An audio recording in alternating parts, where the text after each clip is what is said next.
By now you'll know that our E46 330 diesel touring, aka Gareth, is now marginally faster than an E92 M3.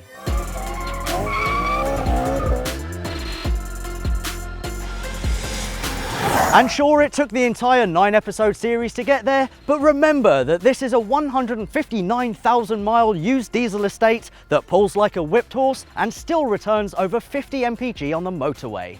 My buddy Gareth and I really love this 330D. It's been easy to work on, has been reliable, except for a failed water pump, and hasn't ripped itself off the subframe despite over 200 laps of my mechanically unsympathetic approach to corners and near 500 pound-foot torque figure. You guys have also enjoyed the series, but there are two things that you've been very vocal about in the comments. The first thing, and I'm paraphrasing here, is, why the f aren't you guys using proper timing equipment?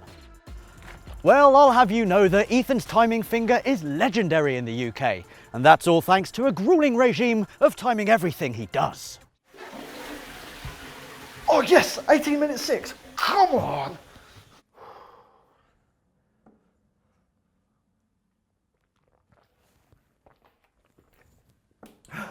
'17th birthday, yes!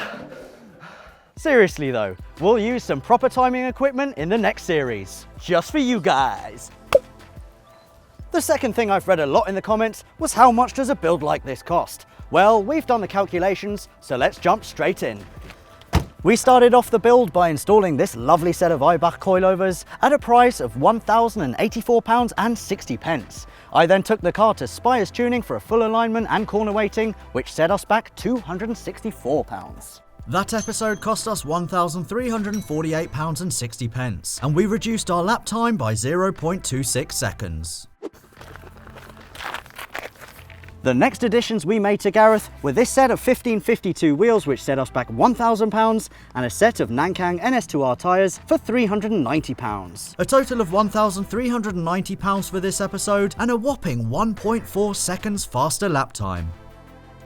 We then swapped out the standard brakes for a set of EBC discs and pads at a cost of £572.84. This was the least expensive episode of mods, and we gained only 0.13 seconds from it because heavy braking at Kerbera is pretty non-existent. Next, we installed Eibach anti-roll bars for £410.56, Powerflex poly bushers for £294.54, Eibach adjustable camber arms for £350, and then we got the suspension set up again at a local garage for £100. This episode cost us £1,155.10 in parts and alignment, and got us 0.12 seconds closer to the M3. A couple of weeks later, we installed this bucket seat at a cost of £409.98, this Takata harness for £225, this lovely Momo Prototipo steering wheel for £187, and this Momo Nero gear shifter for £75. Oh yeah, we also stripped the interior, which cost us absolutely nothing. This episode cost us £895.98, and we gained 0.26 seconds.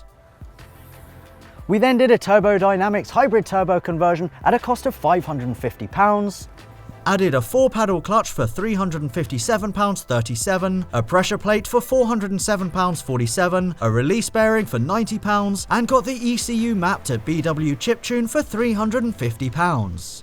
For all of these things, you'd pay £1,754.84, which is only about £45 off the price of the actual car. But we did gain 0.98 seconds from a lap time, and let me tell you, this diesel wagon is fast as hell.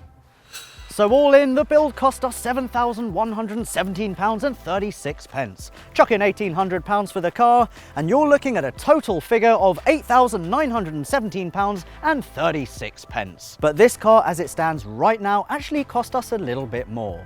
We paid £449 for the experimental RACECHIP GTS, then we had the broken gear linkage arm, that was £104, the dual mass flywheel, which we had to replace for £297.07, and finally a pesky water pump, which set us back £52. So for all of these parts, our total price comes to, drumroll please, £9,819.43, which a lot of you guys will know is the same price as a well-sorted E46 M3.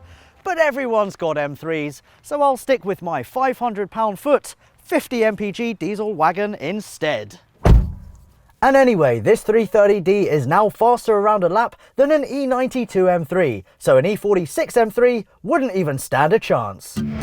So we've discussed the parts that we've put on, and we've also discussed the price. I know you guys now want to know, what's it like to drive on the road? So here we are, normal B road, and the first thing you need to know is it is so fast. Every single corner you boot it and you're, whoa, warp speed. When you're on the move, it's wicked. When you're in traffic, not so wicked because of that 4-pedal clutch. It's pretty much like an on-off switch.